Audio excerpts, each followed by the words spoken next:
মৰঙীৰ ৰঙাজানত কৃষক মুক্তি অসম জাতীয়তাবাদী যুৱ ছাত্ৰ পৰিষদ ঐক্য সেনা অসম আৰু দুৰ্নীতি বিৰোধী যুৱ শক্তি অসমে একাংশ অচিনাক্ত ব্যৱসায়িক ব্যৱসায়স্থলৰ পৰা পঠোৱাৰ ব্যৱস্থা গ্ৰহণ কৰিবৰ বাবে প্ৰশাসনক দাবী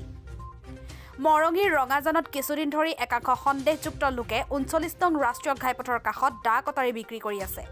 সেই লোকসকলক কোন ঠাইৰ কোনেও নাজানে সেই লোকসকলেও তেওঁলোকৰ পৰিচয় পত্ৰ দেখুৱাব নোৱাৰাত আজি কৃষক মুক্তি সংগ্ৰাম সমিতি অসম জাতীয়তাবাদী যুৱ ছাত্ৰ পৰিষদ ঐক্য সেনা অসম আৰু দুৰ্নীতি বিৰোধী যুৱ শক্তি অসমে আঁতৰি যাবলৈ কয় আৰু প্ৰশাসনক তদন্ত কৰি ব্যৱস্থা গ্ৰহণ কৰিবৰ বাবে আহ্বান জনায় হয় আজি আমি ৩-৪ দিন হৈ দেখি আছোঁ আচলতে এখেতলোক অনা অসমীয়াই ক'বলৈ গ'লে আৰু তেখেতলোক ক'ৰ পৰা আহিছে কি কথা কোনো সিদ্ধান্ত নাই তেখেতলোকক আমি সুধিছোঁ যে আপোনালোকক ইয়াত বহিবৰ কাৰণে কোনোবাই অনুমতি প্ৰদান কৰিছে নেকি সেই অনুমতি প্ৰদানো নাই আৰু কি বা আপোনালোকে DC থ্ৰুৱেদি কিবা প্ৰমাণ আনিছে নেকি যে ইয়াত এই ব্যৱসায় কৰিবৰ বাবে তো সেইখিনিও নাই তো আমাৰ অসমখনত আচলতে অবৈধভাৱে যদি এনেধৰণে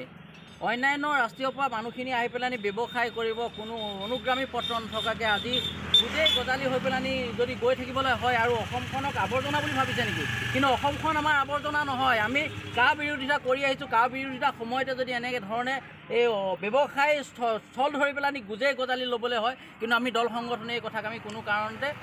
মানি ল'ব নোৱাৰোঁ আৰু আমি দল সংগঠনে সম্পূৰ্ণভাৱে দৃঢ়তাৰে গৰিহণা যোগাইছোঁ মই আজি ৩-৪ দিনৰ আগত গোলাঘাট প্ৰশাসনক আমাৰ দীপক বৰা ছাৰলৈ মই ফোনৰ যোগেদি কৈছিলোঁ যে ছাৰ আমি অবৈধভাৱে কিছুমান কমাৰ আহি পেলাই ইয়াত আচলতে এই ব্যৱসায় কৰা দেখিছিলোঁ যে তেখেতলোকৰ প্ৰতি আপোনালোকে কিবা আমি সেইটো ব্যৱস্থা বা আইনগত ব্যৱস্থা ল'ব এতিয়া ছাৰে মোক ক'লে যে আমি চাম আজি দুদিন পাৰ হৈ গ'ল কিন্তু ছাৰে চাইছে নাইছোঁ আমি তাৰ কোনো জ্ঞাত নহয় সেয়েহে আমাৰ দল সংগঠনৰ পৰা এটাই জনাইছোঁ যে তেখেতলোক য'ৰ পৰা আহিছিলে তো তাৰ সেই নিজস্ব ঠাইলৈ আকৌ ঘূৰি যাওক আৰু ইয়াত আমাৰ থলুৱা ব্যৱসায়ী আছে যি কমাৰশাল আছে সেই কমাৰশালেৰ পৰাই আমি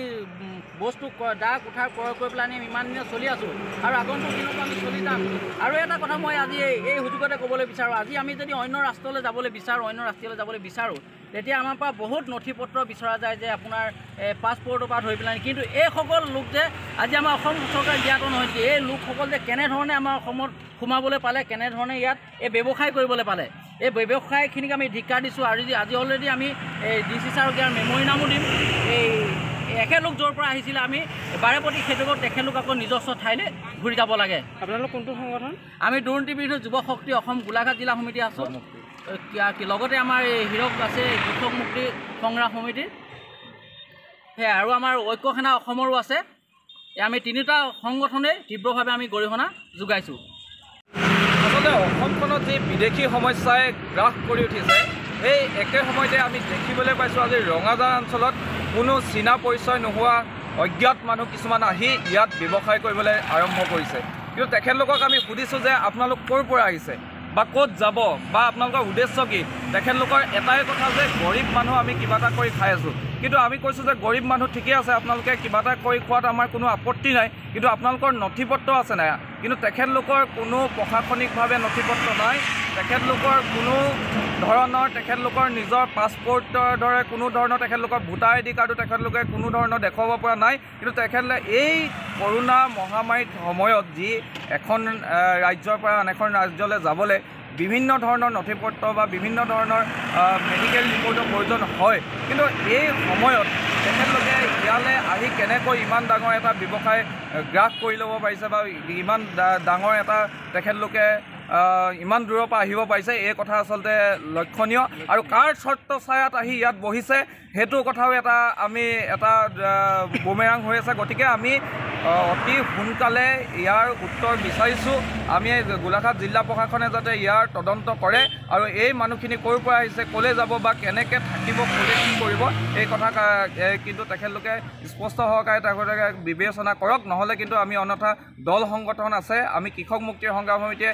সদায় কা বিৰোধিতা কৰি আছোঁ কিন্তু সেই কা বিৰোধিতা কৰাৰ সময়তে আজি এই ৰঙাজান অঞ্চলত দেখিবলৈ পাইছোঁ কিছুমান